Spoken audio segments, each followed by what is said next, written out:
Hello everyone, welcome back to my YouTube channel. কেমন আছো তোমরা সবাই? নতুন আরও একটা ব্লগে সবাইকে স্বাগত জানাই। তো বেশ কিছুদিন আগের একটা ভিডিও তোমাদের সাথে শেয়ার করছি। চ্যানেলের কিছু সমস্যার জন্য আসলে ভিডিও আপলোড দিতে পারছিলাম না। তো যাই হোক, দিনটা ছিল চন্দনযাত্রার একদম শেষে।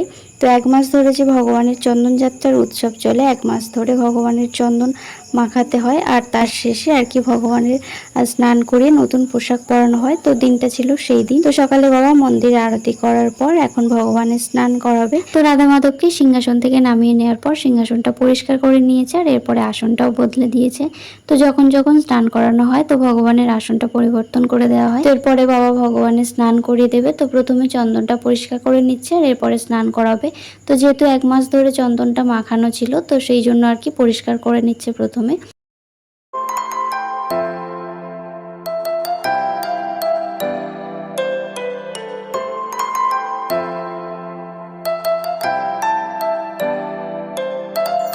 তো চন্দনটা পরিষ্কার করে দেওয়ার পর এখন এই পাউডারটা দিয়ে একটু পরিষ্কার করে দেবে। যেহেতু আমাদের রাধা মাধবের বিগ্রহটা পিতলের, তো সেহেতু এই ধরনের পাউডার আর কি ব্যবহার করা হয়, যাতে বিগ্রহগুলো একটু উজ্জ্বল দেখতে লাগে। তো এরপরে রাধা রানীরও একই রকম ভাবে পরিষ্কার করে দেবে।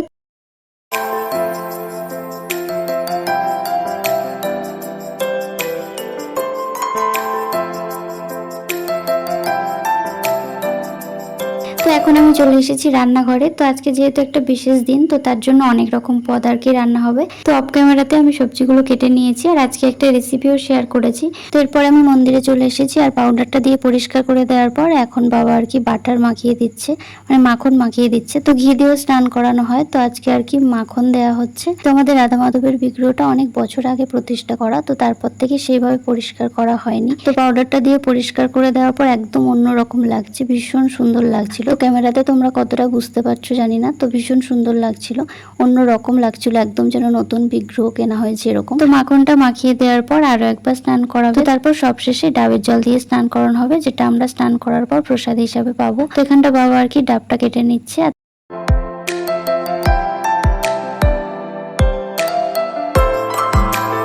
তো এখন ডাবের জলের সাথে একটু দই মিশিয়ে দিচ্ছে। তো এই জলটা দিয়ে এখন রাধা মাধবের স্নান করানো হবে।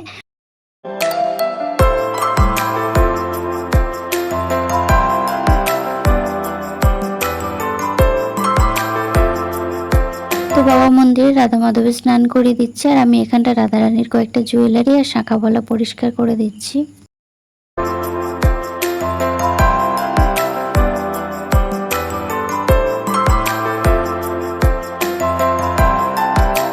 তো স্নান করিয়ে দেওয়ার পর আমি এখানে রাধারানীর পোশাকটা পরিয়ে দিয়েছি, আর এখন একটু সুন্দর করে সাজিয়ে দেবো। তো এই পোশাকগুলো বাড়িতেই বানানো হয়েছে, যারা আমার ভিডিও দেখো তারা জানো। তো বাজারে যে ধরনের পোশাক বিক্রি হয় সেইগুলো আর কি পরানো হয় না, তো বাড়িতে এইভাবে কাপড় কিনে এনে পোশাক বানানো হয়। তো তোমরা যদি কেউ পোশাক বানানোর ডিটেলস ভিডিও দেখতে চাও তো কমেন্ট করো, আমি অবশ্যই ভিডিও শেয়ার করে দেবো। তো এদিকে বাবা ভগবানের পোশাকটা পরিয়ে দিচ্ছে, একই রকম কাপড় দিয়ে আর কি পোশাকটা বানানো হয়, তো ধুতির মতো করে পরিয়ে দেবে। তো এদিকে আমি রাধারানীকে সুন্দরভাবে সাজিয়ে দিচ্ছি। তো অন্যটা পরিয়ে দিয়েছে, আর এখন জুয়েলারি গুলো পরিয়ে দিলাম।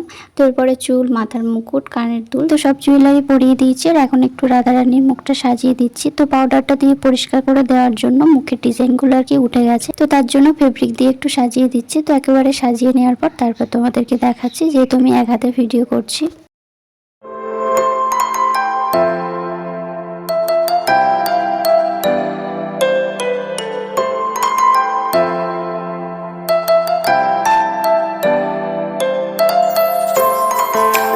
তো এই যে দেখো আমার রাধারানীর ফাইনাল লুক, তো কি অপূর্ব সুন্দর লাগছে। আর আমি এখানে না একটা ভুল করে ফেলেছি, তো তোমরা যদি কেউ বুঝে থাকো তো অবশ্যই কমেন্টে জানাও। আর এদিকে বাবা ভগবানেরও সুন্দর করে সাজিয়ে দিয়েছে, তো একসাথে একটু দেখিয়ে দিলাম।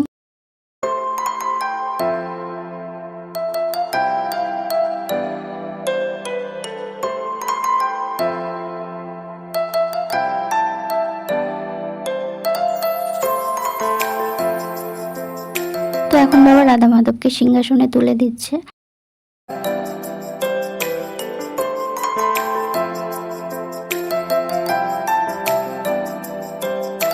তো এই যে রাধা মাধবকে সিংহাসনে তুলে দিয়েছে, আর আমি এখানে না ভুল করে রাধারানীর তিলক সেবা করে দিয়েছিলাম। তো ওই ফেব্রিক দিয়ে আর কি তিলক সেবাটা করে দিয়েছিলাম। তো তারপরে নোটিস করলাম যে রাধারানীর তিলক সেবা করা হয় না, মানে কোনো ভিডিও বা ফটোতে দেখিনি। তো যাই হোক, তো তার জন্য আমি এখানে তিলকটা মুছে দিয়ে আবার সুন্দর করে সাজিয়ে দিয়েছি।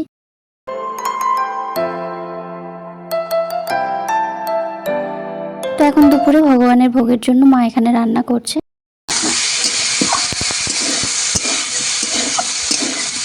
তো এটা বেগুনি তৈরি করা হবে, তো তার জন্য ব্যাটারটা এখানে রেডি করে রেখে দিয়েছি। আর একটা রেসিপি তোমাদের সাথে শেয়ার করেছি, তো চলো সেটা দেখতে থাকো।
তো সব রান্না হয়ে যাওয়ার পর এখন দুপুরে ভগবানের ভোগ নিবেদন করা হচ্ছে। তো চলো ভিডিওটা আমি এখানেই শেষ করে দিচ্ছি। কেমন লাগলো জানিও।